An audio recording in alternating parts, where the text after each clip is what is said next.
O vosso convite para eu vir aqui, para partilhar algumas das minhas reflexões do meu trabalho. Por acaso é a primeira vez que eu venho aqui à Universidade de Minho.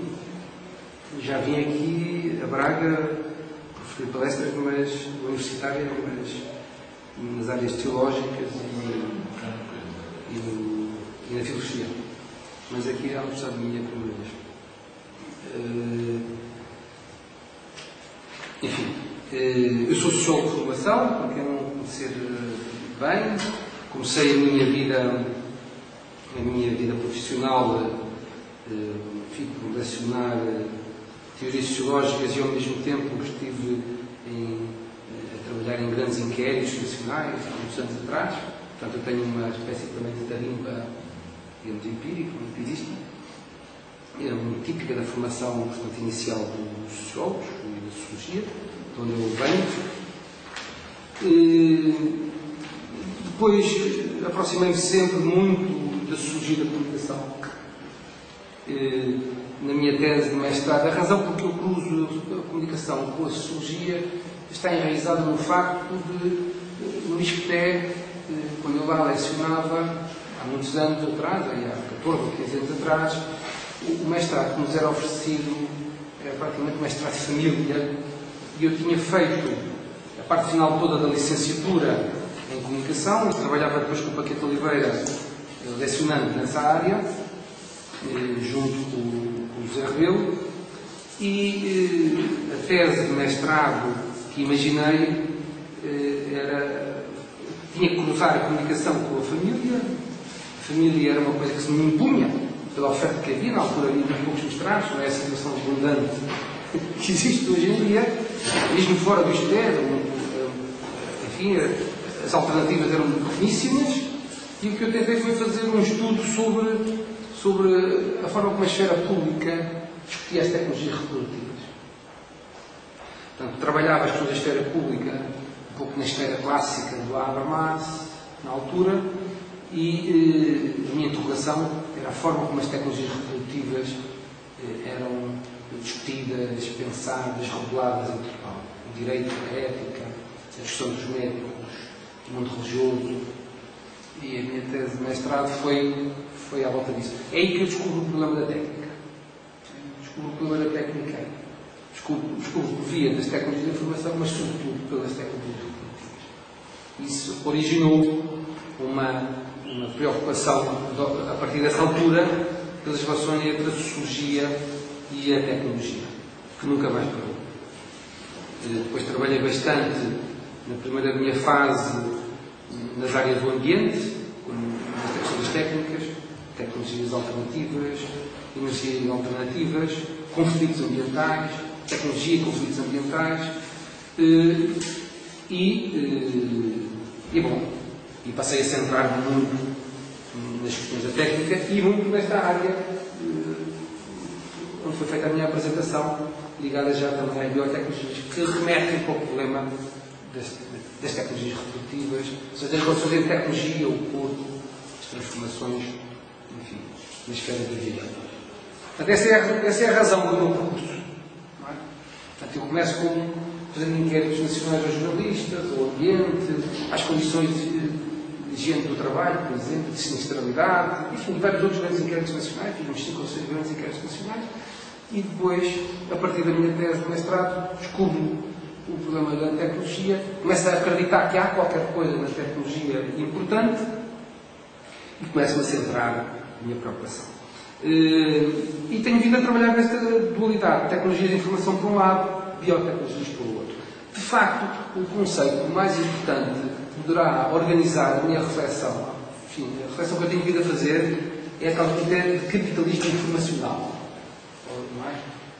Ou de informacionalismo capitalista, a la Castel, se quisermos, embora tenha muitas diferenças com esse conceito dele, mas seria mais de capitalismo informacional. Na medida em que a biotecnologia também parte do informacional no sentido bioinformacional. Portanto, seria um conceito que organizaria muito o meu trabalho. Mas aquilo que eu vou apresentar hoje é um pouco diferente. Expliquei já, enfim, de uma maneira muito breve, este meu trajeto, e a partir de uma certa altura eu e outras pessoas, enfim, da área da sociologia, nomeadamente o Hermínio Martins, que é com quem eu tenho vindo a trabalhar mais, porque era meu colega da Universidade de Lisboa, antes de se jubilar recentemente, acreditamos que a sociologia tem um problema com a tecnologia.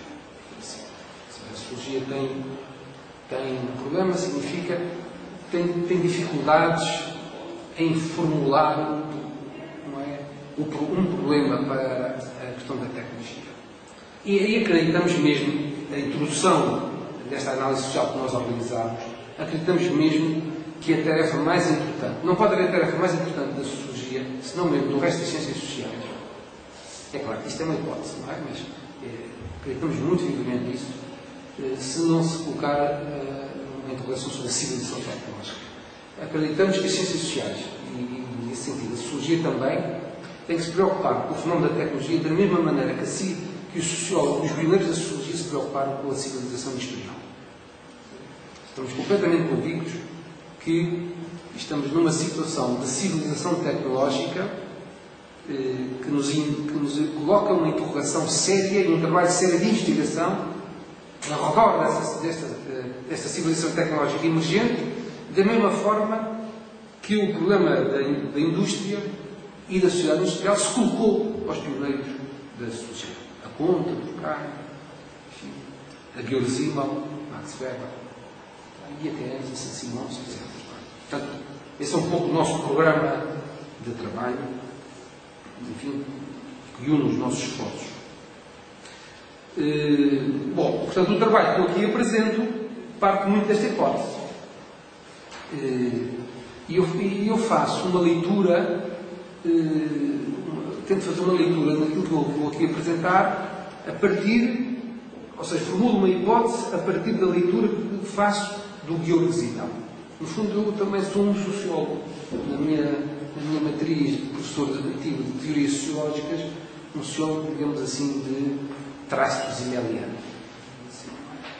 Weberiano, mas enfim, fundamentalmente zimmeliano. Ou seja, tal como Simmel, alguém que tem dificuldade em se alicerçar num paradigma, digamos, muito forte, alguém que acredita que o diálogo da sociologia, portanto, é transversal ao conjunto das ciências sociais e inclusive à reflexão filosófica, sem perda de identidade e de autonomia, evidentemente, das ciências sociais.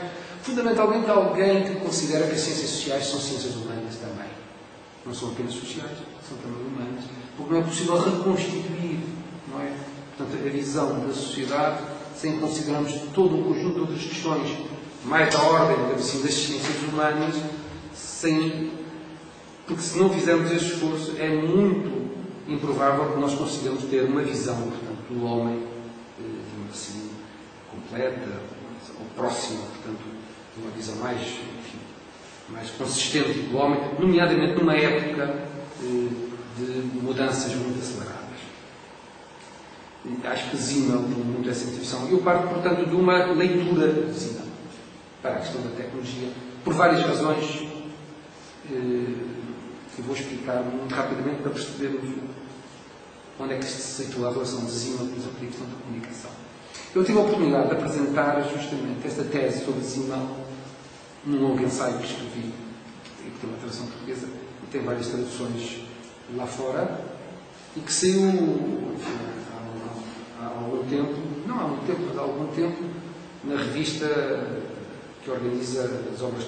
A revista está ligada à Sociedade Simmel, que organiza as obras completas do Simmel, a Simmel Studies, onde publica um texto, um longo ensaio sobre Simmel, justamente com a tese que eu aqui vou apresentar. Ou seja, que Simmel é o primeiro homem das ciências sociais, se não mesmo o primeiro pensador, enfim, de grande estatuto, que corta com uma visão convencional do problema da técnica, tanto nas ciências sociais como na própria filosofia, mas nas ciências sociais. E a indústria poderia gerar